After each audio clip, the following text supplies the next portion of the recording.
बिस्मिल्लाहिर्रहमानिर्रहीम। अस्सलाम वालेकुम माय यूट्यूब फैमिली, कैसे हैं आप? उम्मीद है खैरियत से होंगे और मैं भी खैरियत हूँ। अल्लाह पाक आप सबको खुश रखे, अपनी ईमान में रखे।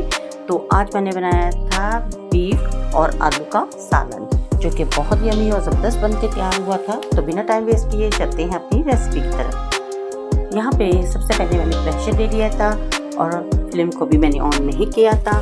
और प्रेशर में मैंने बीफ को अच्छी तरह धो के ऐड कर लिया था। इसकी मैंने छोटी छोटी बोटियाँ बनवाई थी, बहुत ज़्यादा बड़े बड़े पीसेस में नहीं रखवाया था, छोटी छोटी बोटियाँ की थी।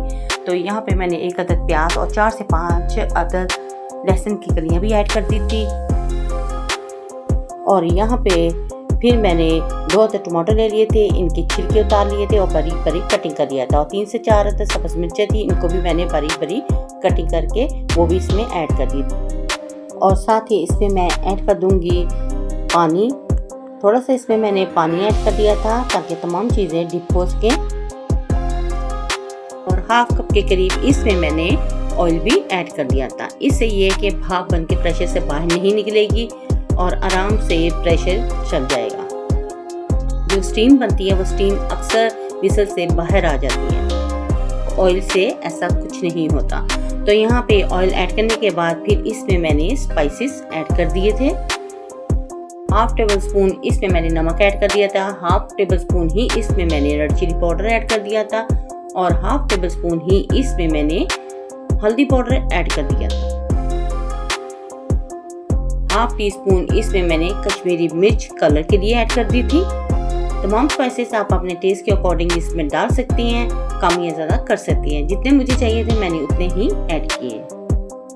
और फिर चम्मच की मदद से इसे मैंने अच्छे तरीके से मिक्स कर लिया था ताकि तमाम स्पाइसेस गोश्त में मिक्स हो जाएं। फिर मैंने फ्लेम को ऑन कर दिया था और ऊपर ढक्कन रख के इसको मैंने प्रेशर लगा दिया था 25 मिनट के लिए। बीफ है तो आपको पता है बीफ का गोश्त थोड़ा टाइम लेता है गलने में, तो ये गल चुका था और मैंने प्रेशर 25 मिनट के बाद खोल दिया था। तो आप यहाँ देख सकते हैं कितना ज़बरदस्त इसका कलर बन चुका है। और अब मैं इसकी अच्छे तरीके से भुनाई करूँगी फ्लेम को हाई करके। यहाँ पे मैंने फ्लेम को हाई कर लिया था। अब मैं बीफ की अच्छे तरीके से भुनाई करूँगी ताकि ज़बरदस्त सा हमारा ये गोश्त बन के तैयार हो। और 1 टेबलस्पून इसमें मैंने अदरक का भी ऐड कर दिया था और इसे मैंने कुक करना शुरू कर दिया था। और पानी काफ़ी हद तक ड्राई हो रहा था और मुझे ऑयल थोड़ा सा कम लगा, तो इसमें मैंने थोड़ा सा ऑयल और ऐड कर दिया था ताकि बीफ की अच्छे तरीके से ऑयल के साथ भुनाई हो सके। तो यहाँ पे इसे मैंने कुक करना शुरू कर दिया हुआ था और आहिस्ता आहिस्ता पानी ड्राई हो रहा था। यहाँ पे 1 लाल मिर्च और साबुत गरम मसाला इसमें मैंने ऐड कर दिया था भुनाई के दरमियान। और 1 टेबलस्पून इसमें मैंने जीरा धनिया क्रश किया हुआ भी ऐड कर दिया था। और फिर इसकी ज़बरदस्त सी मैंने गोश्त की भुनाई की। यहाँ पे आप देख सकते हैं पानी बहुत ज़्यादा ड्राई हो चुका है और आहिस्ता आहिस्ता गोश्त ऑयल छोड़ता जा रहा है। और माशाल्लाह आप देख सकते हैं कितना प्यारा इसका कलर बनके तैयार हुआ है। फिर भी मैंने मज़ीद इसकी भुनाई की अच्छे तरीके से ताकि किसी किस्म की इसमें स्मेल गोश्त में ना आए। तो अच्छे तरीके से मैंने इसकी भुनाई कर दी थी। और फिर इसमें मैंने जो आलू काट के रखे थे 250 ग्राम इसमें मैंने ऐड कर दिए।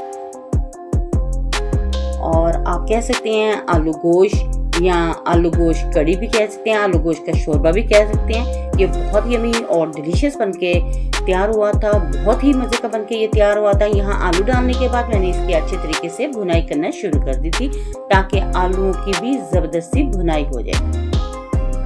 और अच्छा सालन तभी बन के तैयार होता है जब मसाले की अच्छे तरीके से भुनाई हो जाती है। जितनी अच्छी तरीके से भुनाई होगी उतना ही मज़ेदार हमारा ये सालन बन के तैयार होगा। तो यहाँ पे भुनाई बहुत अच्छे तरीके से हो चुकी थी और यहाँ पे मैंने पानी ऐड कर दिया था शोरबा बनाने के लिए, आलू गोश्त की कड़ी बनाने के लिए। और 15 से 20 मिनट के लिए इसे मैंने ढक्कन देके स्टीम पे छोड़ दिया था ताकि आलू गल के ज़बरदस्त हमारा ये सालन रेडी हो जाए। तो यहाँ पे मैंने ढक्कन उठा दिया हुआ था और धुआं भी इसका निकल चुका था और ये तैयार हो चुके थे गल के। तो इसमें मैंने 2 अदद सब्ज़ मिर्चें और 1 टेबलस्पून इसमें मैंने कसूरी मेथी भी ऐड कर दी थी खुशबू के लिए।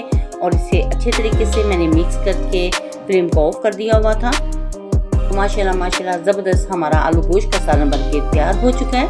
आप देख सकते हैं। और फिर इसे मैंने प्यारे से बाउल में डिश आउट कर लिया और मैंने इसे प्यारे से बाउल में डाल दिया था। और फाइनल लुक भी अभी मैं इसका आपको दिखाऊंगी। ये बहुत मज़े का बनके तैयार हुआ था और इसे मैंने नान के साथ लिया था। आप इसके साथ बॉइल्ड राइस भी बना सकते हैं। आलू गोश्त के शोरबे के साथ बॉइल्ड राइस का भी बहुत टेस्ट आता है, लेकिन मैंने यहाँ पे बाजार से नान मंगवाए थे तो उसके साथ इसे सर्व किया था। माशाल्लाह माशाल्लाह फाइनल लुक भी आप इसका देख रहे हैं। देखने में जितना खूबसूरत लग रहा है, खाने में उतना ही यमी बन के ये सालन हमारा रेडी हुआ था। तो माशाल्लाह फाइनल लुक भी आप इसका देख रहे हैं। अगर आपको मेरी ये वीडियो पसंद आए तो प्लीज़ मेरी वीडियो को लाइक, शेयर और सब्सक्राइब जरूर करें। बेल आइकन के बटन को जरूर प्रेस किया करें ताकि आने वाली नोटिफिकेशन सबसे पहले आप तक पहुंच सके। और आपके प्यारे प्यारे कमेंट्स मिलते रहते हैं, जिसके लिए थैंक यू सो मच। मेरी वीडियो को फुल वॉच करने के लिए, लाइक करने के लिए और शेयर करने के लिए। बस इसी तरह अपनी स्पॉट बनाए रखें और अच्छी से अच्छी रेसिपी मैं आपके साथ शेयर करती रहूँ। और ये भी बहुत सिंपल सी रेसिपी है, बहुत जल्दी बनके तैयार हो जाती है। गर्मियों में तो आप इकट्ठा सब कुछ डाल के गोश्त में फ़ौरन चढ़ा दिया करें और जल्दी से ये पक के रेडी हो जाता है सालन। अगर वीडियो अच्छी लगे तो फैमिली फ्रेंड में शेयर भी कर दिया करें। तो इसको बनाएं और ट्राई ज़रूर करें। अपने बच्चों और अपनी फैमिली के साथ करें एंजॉय और अपनी बहन को रखें दुआ में याद। तो नेक्स्ट वीडियो तक दे इजाज़त। अल्लाह हाफिज़ और अल्लाह निगहबान।